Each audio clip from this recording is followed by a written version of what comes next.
miniature greenhouse. Not a miniature greenhouse, it's a place to put your seedlings as they grow bigger and bigger and can't fit in your house anymore because you're potting them up to the 4-inch soil cubes. And the first iteration of this just held the water on top, and it was basically collapsed in. Didn't collapse, but it was holding the water so much that it was kind of useless. So I came back and put in, ran strings from the top to the bottom, and actually put flirting strips in between, but left a gap on either side. 3/4 inch. An inch would have been fine. An inch probably would have been better than that. So it would fold easy. And basically I have to fold it into a triangle shape to get it up. But it works great. I just propped a block in the top to get some ventilation going. And rain going on down the other end. I've got, I don't know if you can see, I've got hardware cloth stapled in this top part, and it's, no hinges, it's just stapled together in there, stapled plastic. So the wood screwed together though to get the wood frame at the top. I'll have to review it better when it's dry weather out here. And I've got 12 trays with 8 tomatoes each in there now, and plus a small heater and a oscillating fan.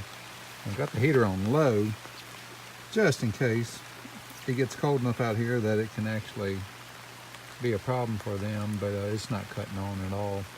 They got down to the 40s last night and it didn't cut on to my knowledge. But this is working pretty good. Got a bungee cord up there for when it's a sunny day. I'll open that top part all the way up and actually hold it up with that bungee cord. One thing I would point out is this nylon, polyester, whatever cord that's going around. I have screws. Got this anchor, well, just kind of slips around top and bottom. It's anchored on that one, but we have thunderstorms coming, which is why I put the cord on here just to hold this down. Just zigzag back and forth all the way around. And you come around this side, and I'm using a bungee cord to add some tension, so it's easy to take off, put back on. This, $1.89 for a 45-foot stretch of that cord, and bungee cord I already had, so it's kind of like paracord. It's working pretty good for the situation. This should keep the thunderstorm from lifting this. The top is another story. That may be pot luck. I may end up losing an oscillating fan. I may end up losing that heater, but I guess I could take a 2x4 and lay it up on top of there to help hold it down. As long as the wind doesn't get underneath it, it won't be a problem.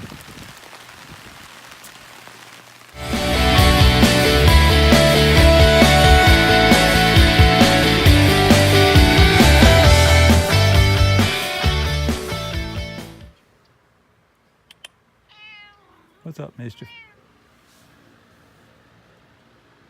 All right, so these have been in here for less than a week.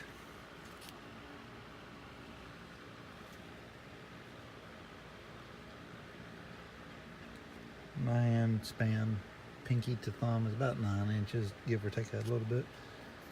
But this is soil blocking, 3/4 inch for germination up to 2 inch. To grow a little more, then I'll put them into these 4-inch blocks within a week. I put the peppers in yesterday. Put the eggplants in 2 days ago. I swear the eggplants have more than doubled. The tomatoes, I'll show you what the tomatoes look like in a minute before, excuse the poor camera. The tomatoes probably should have potted up sooner. But they're all, these up front are gonna have to move. I mean, you can see there's about 7-8 inches below that bar, which means that's how close the plastic is going to be as well. So I'm going to have to rotate the fan forward to the front corner. Excuse me. The fan, I don't know what I'm going to do about the heater. This week I think is the last bit of cold weather here, frost-wise, tonight and tomorrow night. But I need to move them up. I'll move the tomatoes further into the back because obviously it's taller in the back. And I'll put the peppers up front. I've still got to pot up the peppers, starting to work on that. I got to mix up another batch of soil using Eliot Coleman's recipe. His soil Black and Tech. It works. That's all I got to say. It works excessively well. If you look at the color of those peppers, very healthy color-wise. Plenty of nitrogen from the blood meal. It's got the colloidal phosphate and green sand as the base fertilizer, and I will use this from now on. Soil blocking takes time, but it's worth it. The peppers I should have taken a 3/4 inch up to the 2 inch much sooner, but you can see there the 3/4 inch to the 2 inch to the 4 inch block. The 4 inch block is a hair over 4 inches on the base, but they're looking really good.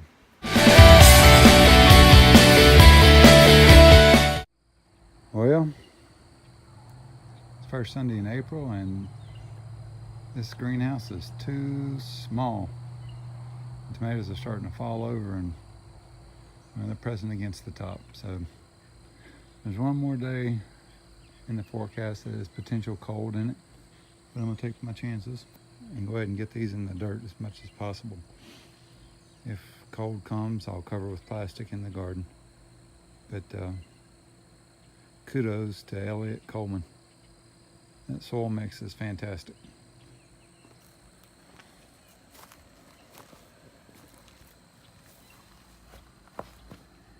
You can see the 3/4 inch, the 2 inch, and the 4 inch block set in. And these were seeded sometime in, I think it was, may have been Valentine's Day, February 14th.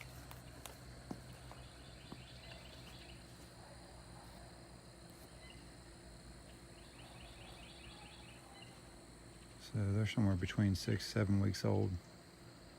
And I'm definitely seeing the necessity for a proper greenhouse next year because they've done fantastic in here. I mean, there's buds on just about everything. That's pepper, more pepper buds. These are ground cherries. There's buds on there. Tomatoes. Some buds there. I've seen flowers. I'm just moving them around with pollinating, but you see where they're just falling over. They have no support in here, so I have to get them in there. And those little bitty ones were planted way late because, unlike the big one there, right there, these other 7 were late plant because only one of the many made it to begin with. For some reason they didn't germinate well. But I can't even tell you which one that is. I label each tray so I can know what it is and keep a log of what's growing where by numbers. Now the trick is 136 tomato plants in there and 17 trays, and I've got to pull out the peppers to get to the tomatoes, and I'll just start on this side and work my way across. And it's tempting to leave it open, but I've got a couple of house cats that probably would want to get in there and lay on top of all of that and crush the plants. Anyway, so time to get planting.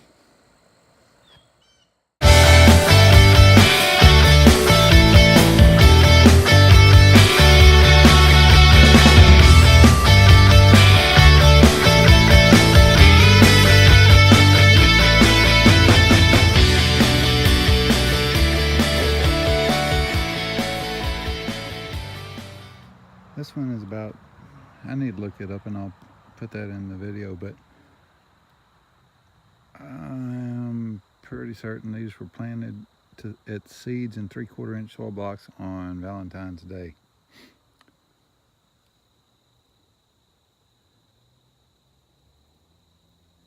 I got tomatoes. My wife got lots of flowers to plant outside. She got what she wanted. And I got peppers and tomatoes, and I got a place to put it.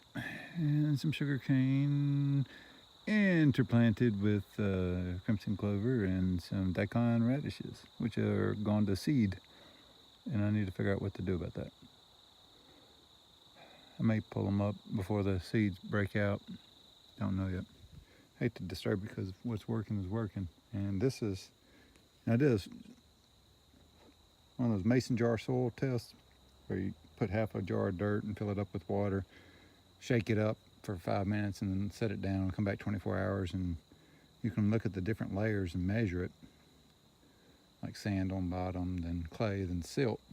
And you look at this weird triangle graph to figure out what kind of soil you have, and the first one I came up with was, it said sand.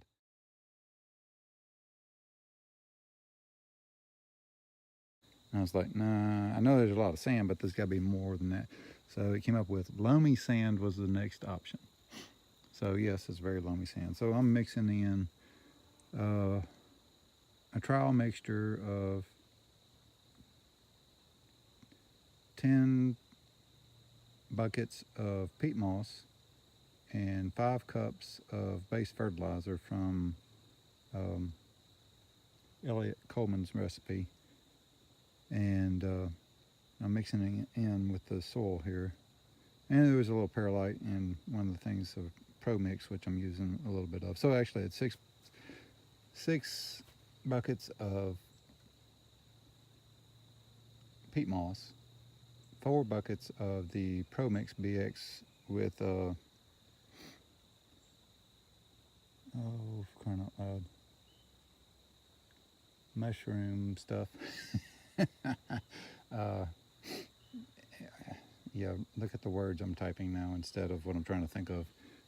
Anyway, so Pro Mix BX and my Corazai. It came to me, it's my Corazai, and a little bit of perlite, so that's why you see the perlite there. Anyway, so mix it in with the sand, so it gives it some nutrition and it'll hold a little more water. But I'm happy with the soil blocking. It is a lot of work to the scale that I'm doing, and but it's just me. But this worked out really well. I don't have any, well, I was about to say I don't have any suckers, but there's the first sucker right there. And I've cut off the lower branches rather, because I'm trying to get this to go up. So it's the first sucker is right below the first flower. I don't think you remove it. I can't remember how to prune tomatoes. I have to look it up every year. Anywho, all right, let me get back to planting. I'm running out of daylight. I might try to do 8 more. I might just call it quits because it's almost 8 o'clock and apparently even the dogs are going to sleep. So work when you can. Take care of you.